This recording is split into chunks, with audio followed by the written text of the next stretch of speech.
Mari kita bersatu hati berdoa ya. Tuhan ada di tengah-tengah kita. Bapa di surga, kami mengucap syukur untuk waktu yang indah ini. Engkau di tengah-tengah kami. Kuduskan setiap kami hamba-hambamu yang setia untuk doa malam bersama-sama. Biarlah Tuhan menyampaikan pesanmu buat setiap kami. Darah Yesus membungkus kami. Urapi hambamu yang tidak ada apa-apanya. Engkau berbicara Roh Kudus. Hambamu cuma alatmu saja. Darah Yesus membungkus kami. Jauhkan dari segala pencuri firman Tuhan. Kami tolak di dalam nama Yesus. Kami serahkan waktu ini dari awal sampai akhir ke dalam tanganmu. Roh Kudus yang berbicara.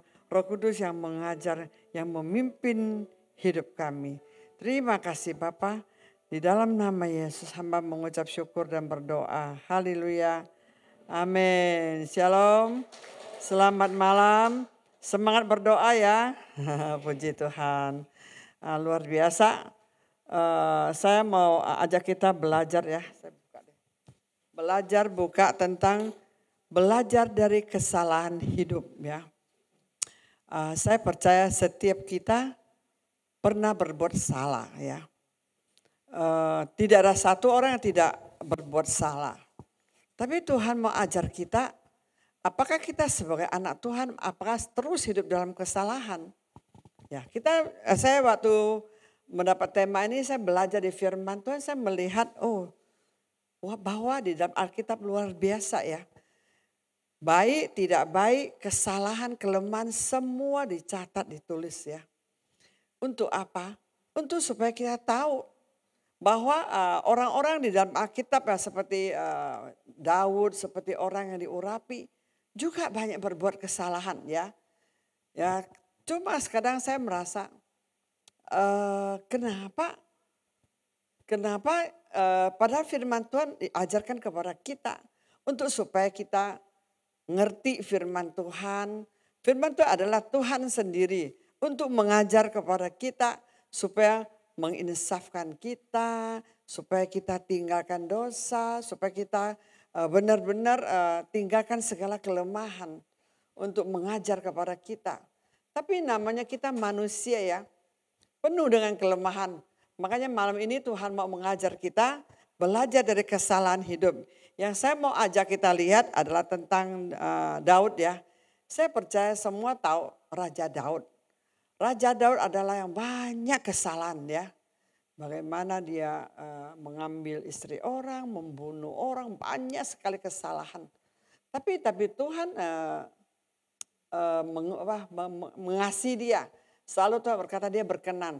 Dia ini orang cepat bertobat ya. Sebentar dia langsung cepat sekali respon hatinya dia. Cepat dia mencari Tuhan. Tapi juga gampang jatuh dalam dosa ya. Saya mau ajak kita lihat di 2 Samuel 24 ayat 10 dan 15 ya. Tetapi berdebar-debarlah hati Daud setelah ia menghitung rakyat. Lalu berkatalah Daud kepada Tuhan, aku telah sangat berdosa karena melakukan hal ini. Sekarang Tuhan jauhkanlah kiranya kesalahan hamba-Mu ini. Sebab perbuatanku sangat bodoh. Kadang-kalanya ya seorang yang diurapi Tuhan seperti Raja Daud juga bisa berbuat dosa. Pada waktu bagaimana dia melawan kepada orang Filistin ya kita tahu ya. Tapi tiba-tiba dia seperti ada ketakutan. Dia merasakan berapa rakyatku, berapa tentaraku sanggup gak saya lawan dia. Dia hitung. Padahal kalau menurut kita tidak salah. Tapi di depan mata dia udah salah. Karena dia tidak mempercayai Tuhan. Ya, dia lebih mengandalkan kekuatan sendiri ya. Jadi apa konsekuensi yang dia dapat ya. Makanya kita harus hati-hati dalam hidup ini ya. Konsekuensi dia ngalamin apa? 3 hukuman besar menanti dia ya. Akhirnya Tuhan berbicara kepada Nabi. Mungkin banyak sekali, panjang sekali karena waktu kita singkat. Saya enggak uraikan bagaimana Tuhan berbicara lewat Nabi Gad untuk sampaikan kepada dia ya. Maksudnya akan datang menimpa engkau 3 tahun kelaparan, kengerian, atau maukah engkau melarikan diri 3 bulan lamanya dari hadapan lawannya dan mereka mengejar engkau, atau akan 3 hari penyakit sampar di negerimu Bayangkan aja, karena kesalahan kelalaian dia, mengandalkan kekuatan sendiri, tidak mengandalkan Tuhan. Akhirnya ngalamin satu hari 70.000 orang Israel meninggal. Karena dia memilih untuk penyakit sampar. Makanya saudaraku, setiap kesalahan pasti ada konsekuensinya. Jadi dalam hidup ini bukan cuma Raja Daud ya, saya juga belajar tentang Ayub ya. Ayub bisa diproses Tuhan begitu keras ya. Pada waktu saya selidiki firman, juga ada kesalahan dia ya. Di dalam Ayub 3 ayat 25 26, karena yang kutakutkan itulah yang menimpa aku, dan yang kucemaskan itulah yang mendatangi aku. Aku tidak dapat mendapati ketenangan dan ketentraman. Aku tak mendapat istirahat, tetapi kegelisahanlah yang timbul. Bahwa seorang Ayub yang begitu cinta Tuhan, begitu saleh, begitu dekat Tuhan, penuh dengan ketakutan hidup.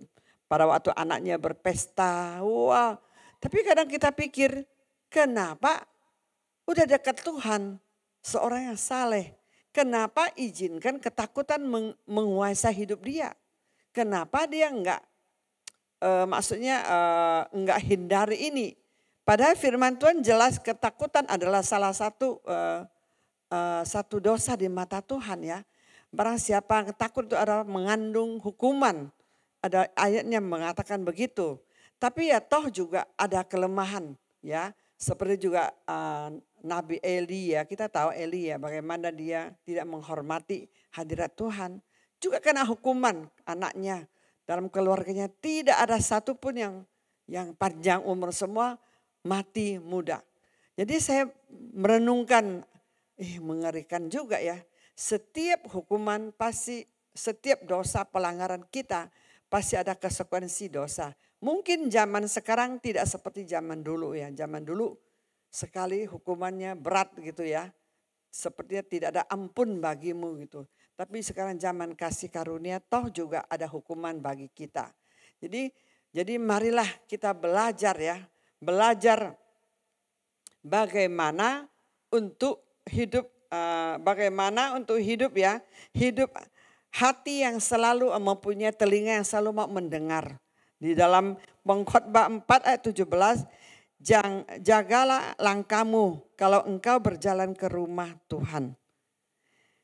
Menghampiri untuk mendengar adalah lebih baik daripada mempersembahkan korban yang dilakukan oleh orang-orang bodoh.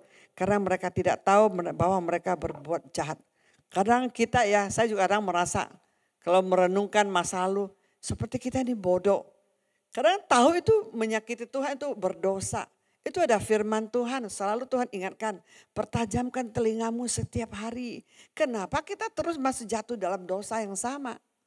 Kenapa kita tidak mau mendengar seperti firman ini berkatakan, ya, lebih baik mendengar ya daripada memberikan mempersembahkan.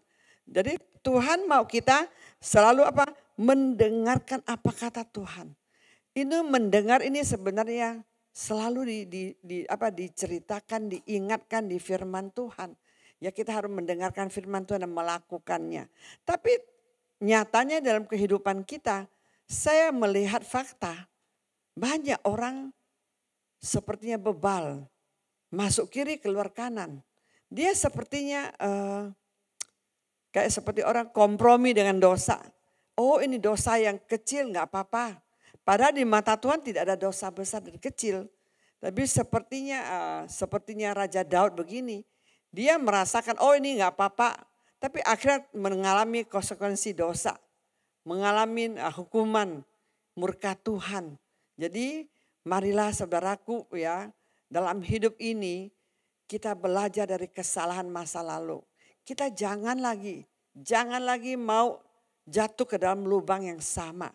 Yang saya kadang lucu gitu, bukan lucu dah, heran gitu loh. Kenapa sudah melayani Tuhan. Kadang-kadang ada yang sudah bisa share firman. Dia share firman loh. Dia begitu jago. Wah kalau ngomong firman luar biasa. Tapi dosa tetap berjalan. Kompromi dengan dosa. Sampai kita dengar aja merinding. Tapi dia sedikit pun hati saya pikir sebenarnya ini firman yang masuk kiri keluar kanan. Ini sama sekali tidak nyangkut di hati dan di pikirannya. Sedikit pun tidak dia mendengar dan melakukan. Makanya di firman ini mengatakan ya kita kalau kita mau ke rumah Tuhan menghampiri untuk mendengar lebih baik. Daripada apa? Daripada mempersembahkan korban. Itulah yang Tuhan mau. Amin. Tuhan mengajar kepada kita semua hamba-hambanya ya. Untuk supaya kita benar-benar mendengar dan melakukan. Ya, kadang-kadang saya juga heran melihat orang-orang firman yang dia dengar begitu banyak ya, tapi yang enggak dilakukan, toh juga nol di mata Tuhan ya. Jadi biarlah kita belajar dari kesalahan hidup, jangan seperti Raja Daud, jangan seperti Ayub, seperti Eli, seperti lagi banyak yang di kitab catat ya. Kesalahan-kesalahan gitu. Jadi biarlah kita mempunyai hati yang selalu mendengarkan dan melakukan dalam hidup kita. Apa yang kita lakukan? Firman Tuhan. Amin. Kita tahu Tuhan menghendaki kita semua anak-anaknya, muridnya itu selalu menjadi pelaku firman. Kalau kita tidak dengar, tidak akan melakukan firman Tuhan ya. Dengar pun kadang-kadang juga ada yang belum bisa melakukan. Marilah kita belajar ya dari semua tokoh-tokoh kitab ini yang sudah pernah ngalamin jatuh bangun. Kita sebagai orang ya, sebagai murid Kristus yang telah Tuhan pilih ya, biar kita jangan jatuh bangun. Biar kita akan memuliakan Tuhan. Amin. Jadi kita lihat lagi yang kedua, yang ayat ini Kolose 3 ayat 22. Hai hamba-hambaku, taatilah Tuhanmu ini dalam segala hal. Jangan hanya di hadapan mereka saja untuk menyenangkan hati mereka. Melainkan dengan tulus hati karena takut akan Tuhan. Ini tentang takut akan Tuhan, yaitu juga benar-benar kita harus mempunyai sikap hati takut akan Tuhan dengan tulus hati ya. Benar-benar kita harus takut Tuhan dengan tulus hati. Banyak orang takut Tuhan mungkin nanti saya dihukum, dia takut Tuhan. Tapi sebenarnya kita takut Tuhan. Kalau menurut saya kalau bahasa Mandarinnya lebih cocok. Menghormati Tuhan. Karena saya mengasihi Tuhan. Jadi saya menghormati Tuhan. Saya benar-benar tidak berani menyakiti hati dia. Mendukakan hati dia. Itu lebih, kalau di sini tulus hati. Maksudnya kesungguhan hati ya. Makanya kita belajar dalam hidup ini. Biarlah kita semua belajar ya dalam kehidupan kesalahan masa lalu. Kita benar-benar ada roh takut Tuhan. Apapun yang kita perbuat dalam kehidupan ini, kita kalau mempunyai roh takut Tuhan, mempunyai dengan sungguh-sungguh dengan tulus hati, saya percaya kita tidak berani main-main dengan hidup ini. Amin. Saya percaya kita pasti akan sungguh-sungguh apa yang baik, apa yang tidak baik, apa yang boleh, apa yang tidak boleh. Kita puluhan tahun di gereja, nggak mungkin nggak tahu ya dosa. Saya percaya nggak mungkin nggak tahu. Kenapa membuat kita bisa sepertinya tidak takut Tuhan? Gampang kompromi, gampang jatuh dosa. Karena kita selalu mikir Tuhan baik, nggak apa-apa. Nanti Tuhan ampunin saya. Jadi selalu berasa begitu. Kalau kita terus mempunyai sikap hati yang begitu, jadi membuat kita anggap dosa ini apa sih? Anah bahasa kayak ya nggak apa-apa. Ya sepele, dosa ini sepele gitu. Jadi kita sebagai anak Tuhan, menurut saya kita benar-benar tidak mau kompromi. Orang yang ada roh takut Tuhan dengan tulus hati, dan menghormati Tuhan dan karena mengasihi Tuhan. Kalau kita sedikit nggak sengaja berbuat dosa, hati ini sedih. Apalagi Roh Kudus di dalam hati kita akan merasa satu kesedihan gitu loh. Jadi kita akan merasa susah hati kita kalau kita sudah menyakiti hati Tuhan ya. Kita tahu Tuhan tinggal di hati kita. Dia pantau kita 24 jam. Kita pikir apa, kita ngomong apa, kita berbuat apa, dia semua dia tahu. Jadi marilah kita belajar dari kesalahan masa lalu. Ya, saya dulu selalu pikir dulu ya Tuhan nggak tahu. Ya dulu kan nggak ngerti firman. Setelah kita makin hari makin dekat Tuhan, makin bersekutu dengan Tuhan. Pikir pun kita nggak berani pikir yang nggak baik. Saya takut sekali, saya nggak mau. Kalau ada pikiran datang yang negatif ke orang, saya langsung stopkan pikiran saya. Saya tidak mau membiarkan pikiran saya berdosa. Pikiran berdosa orang tahu nggak? Nggak tahu kan? Pikiran menghakimi orang tahu nggak? Nggak kan? Kalau kita keluar kata-kata baru orang lihat. Tapi kalau pikiran berdosa itu pikiran negatif orang, asumsi, menghakimin, kan bisa semua dari pikiran kan? Itu orang lain gak kelihatan. Tapi di mata Tuhan, Tuhan tahu gak? Tahu. Jangan anggap enteng tentang hal ini. Kalau kita mempunyai roh takut Tuhan, kita tidak berani negatif ke orang. Kalaupun gak sengaja terpikir langsung kita, Tuhan ampuni langsung bereskan dengan Tuhan. Ya, marilah kita belajar dari kesalahan hidup, amin. Jangan seperti lagi ya yang dulu ya. Jadi kalau kita mau menjaga kekudusan, benar-benar hidup kudus, pikiran, karena Tuhan berkata, apa yang kamu pikirkan, Tuhan udah tahu. Jadi kita nggak usah ngomong pun udah Tuhan tahu ya. Biarlah kita terus belajar sehari demi sehari, menjaga kekudusan hidup ya. Karena pikiran juga dari Tuhan ya. Jadi kenapa kita terus pikirkan firman, kalau terus pikirkan firman, kita mempunyai kekuatan untuk melawan kelemahan kita. Amin. Jadi kalau kita tidak ada firman di dalam pikiran kita, kosong, pikiran duniawi, wah lebih gampang lagi kita jatuh. Lebih gampang lagi pikiran kita berdosa ya. Kita harus benar-benar menjaga kekudusan dalam hidup ini ya. Terus kita melihat tentang ya, diberkatilah orang yang mengandalkan Tuhan, yang menaruh harapannya pada Tuhan ya. Jadi mengandalkan Tuhan peroleh hikmat ya. Jadi saya beberapa minggu yang lalu saya ketemu dengan seseorang saudara teman kita udah lama ya. Tapi dia jarang ke gereja kita.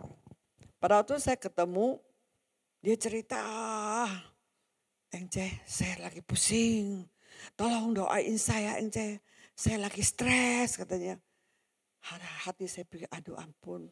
Dulu kamu senior saya, sekarang kok lu jadi begini ya. Dia bilang, tapi saya terus terang ya Engce, saya ngomong ya sama kamu. Wah dia beberkan. Dia duitnya masih ada berapa, ini berapa dia ngomong cerita. Hati saya pikir lu banyak kenapa lu bisa stres? Ya kan lucu kan? Orang kan kita nggak ada kita enjoy sukacita. Tapi dia stres. Saya tahu dia mengandalkan kekuatan sendiri. Nggak tahu. Tiap bulan saya punya pengeluaran besar. Kepala sampai gini, sampai ngomong sampai gini terus. Sampai gini terus. Kasian banget. Dia bilang saya pusing. Ya saya sih percaya saya lagi begini main ini usaha gini. Saya sih percaya nanti pasti bisa cuan gitu loh ya. Hati saya pikir lu cuan kenapa lu mau stres, mau pusingin ini. Bener kan orang cuan kan suka cita kan. Pasti dulu siapa main begini usaha ini dari berapa jadi berapa sekarang saya ya main itu. Ya baguslah kalau bisa bisa cuan saya pikir tapi saya nggak jawab di hati aja.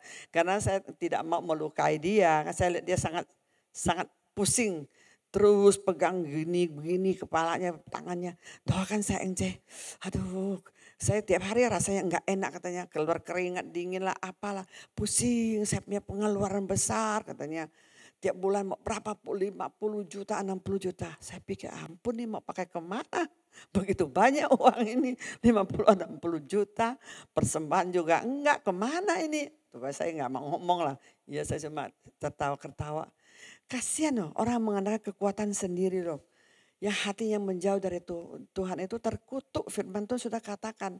Ya, dia bilang anaknya beginilah. Jadi hati saya pikir, ya kalau suruh saya doa, saya doa. Tapi kalau saya doa kamu terus tidak berubah sikap, ada manfaatnya enggak? Enggak ada manfaatnya, percuma. Makanya di sini ya, di sini tadi yang firman Tuhan katakan mengandalkan Tuhan peroleh hikmat.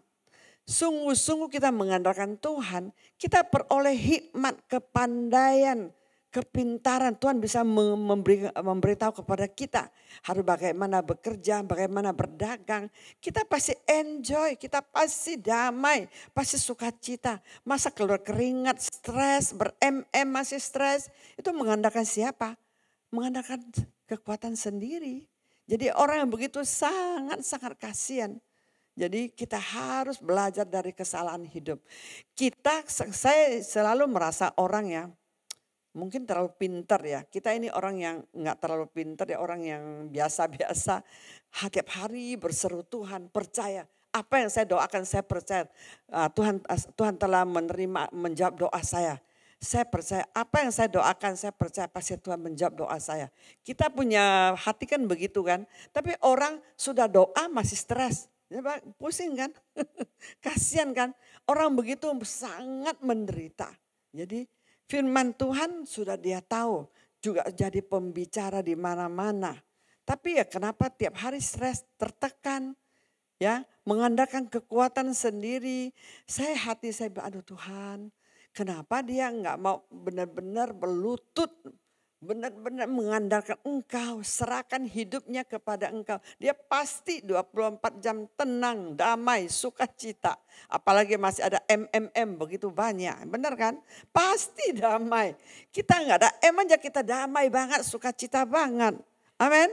Ya, kita tiap hari saya sukacita. Makanya saya pikirin, tuh Bapakku di surga dia pasti yang bertanggung jawab atas hidupku. Aku berserah kepada dia. Melakukan kehendaknya, menyenangkan hatinya. Kenapa bisa stres? Kenapa bisa begitu? Jadi saya nggak tahu juga bingung. Kasihan cuma merasa marilah kita semua jangan mengandalkan kekuatan sendiri. Jangan merasa pintar. Wah ini saya beli ini, nanti saya cuan ini. Wah saya pintar. Biarlah kita berlutut. Tadi saya ngobrol dengan cucu saya. Ya mau kerja apa? Doa. Minta tanda dengan Tuhan. Berlutut mengandalkan Tuhan. Jangan mengandalkan manusia. Jangan mengandalkan hartamu yang masih ada itu. Jangan. Karena harta itu titipan dari Tuhan. Kapan pun bisa diambil. Satu malam pun bisa hilang. Kalau Tuhan mau ambil. Amin. Ya, itu berkat dari Tuhan. Saya sangat mengucap syukur. Bagaimana dulu saya benar-benar tidak ada uang. Waktu saya melayani Tuhan di Jamlang. Saya benar-benar kehabisan uang. Itu habis tabungan terkuras habis. Tapi saya tiap hari mengucap syukur, berlutut, berdoa. Melakukan kehendak Tuhan. Melayani Tuhan, apa yang Tuhan mau saya lakukan, saya lakukan. Saya bukan cuma tunggu, cuma minta berkat saja. Orang bilang, minta ada bocengli itu. Cuma tahu minta enggak. Kita hidup harus menyenangkan hati Tuhan. Amin. Harus berkenan kepada Tuhan. Kalau kita berkenan kepada Tuhan, enggak usah minta, dia pun Bapakku tahu apa kebutuhan kita. Amin. Dia akan cukupkan. Kita jangan sampai stres. Jangan mengandalkan kekuatan sendiri. Orang yang stres itu adalah orang yang mengandalkan kekuatan sendiri. Kalau seseorang yang mengandalkan Tuhan, dia pasti enjoy. Dia pasti damai sejahtera. Dia pasti sukacita. Dia pasti bahagia. Walaupun ya mungkin ya kadang bisa cemas, bisa gelisah. Tapi pun tidak lama-lama. Saya ngalamin itu. Makanya marilah saudaraku belajarlah ya dari kesalahan-kesalahan tokoh-tokoh Alkitab ya. Dari kesalahan-kesalahan masa lalu kita seperti saya juga. Kadang saya duduk gitu, dulu saya kok bodoh ya. Saya merasa saya bodoh sekali dulu sebelum bertobat. Lakukan banyak hal yang bodoh. Sekarang saya penuh hikmat Tuhan. Siapapun yang mengandalkan Tuhan, yang berharap kepada Tuhan, itu selalu ada hikmatnya. Tuhan akan mengajar kita, mengingatkan kita, memberitahu kepada kita. Pun dia bisa kasih tanda di hati kita. Kalau itu tidak baik dia bisa kasih tanda loh. Makanya marilah malam ini kita belajar dari kesalahan hidup. Kita percaya Tuhan yang kita sembah adalah Tuhan yang besar. Amin. Dia bukan Tuhan yang kecil, bukan Tuhan yang ecek-ecek. Tuhan yang itu apa yang orang bilang ecek-ecek yang tidak ada kuasa. Kalau kita punya iman besar, kita akan ngalamin terobosan yang besar. Ngalamin mukjizat yang besar. Amin. Tergantung seberapa kapasitas imanmu. Seberapa engkau berharap kepada Dia. Seberapa engkau sabar menanti Dia. Seberapa engkau percaya Dia akan membuka jalan buat kita. Amin. Saya sangat yakin dan percaya siapapun juga malam ini. Seberapa besar pun masalahmu, berdoa. Percaya kepada Dia yang tadi poin yang saya itu udah. Milikilah hati yang mau mendengar ya. Pertama, mendengarkan apa kata Tuhan. Itu juga sangat penting. Supaya kita tidak salah bersikap, salah berbuat, salah mengambil keputusan. Mendengar dengan suara, mendengar lewat firman Tuhan, lewat intuisi, lewat pernyataan dengan penglihatan itu penting sekali. Yang kedua, takut akan Tuhan dengan tulus hati. Ya, jangan cuma takut Tuhan karena saya takut dihukum deh. Tapi enggak tulus hati, enggak sungguh-sungguh, enggak benar-benar menghormati dan menghargai Tuhan. Nah, itu yang kedua. Yang ketiga, mengandalkan Tuhan, peroleh hikmat. Biarlah firman ini menjadi berkat buat kita. Amin. Tuhan berikan kita kekuatan. Amin. Tinggalkan kesalahan masa lalu. Jangan masa lalu kesalahan jangan menjadi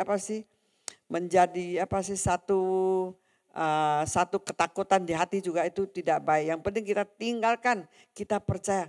Tiap hari kita perkatakan, Tuhan aku ini ciptaan baru. Tuhan Yesus beri saya kekuatan baru. Aku percaya beri saya hikmat baru. Aku mau melangkah dengan iman. Berkat yang baru ya, minyak yang baru yang telah Engkau siapkan bagi kita semua. Mari kita bersatu hati untuk berdoa. Bapa, terima kasih untuk firman-Mu malam ini. Urapi kami semua, setiap firman ditabur tidak akan kembali sia-sia. Darah Yesus membungkus kami, berikan kami hikmat untuk menjalani hidup. Jauhkan dari segala kesalahan masa lalu, kami tidak akan ulang lagi. Kami adalah ciptaan baru, kami mau lahir baru, mendapat berkat yang baru dan minyak yang baru yang Engkau siapkan bagi kami. Terima kasih Bapa, di dalam nama Yesus hamba mengucap syukur dan berdoa. Haleluya. Amin.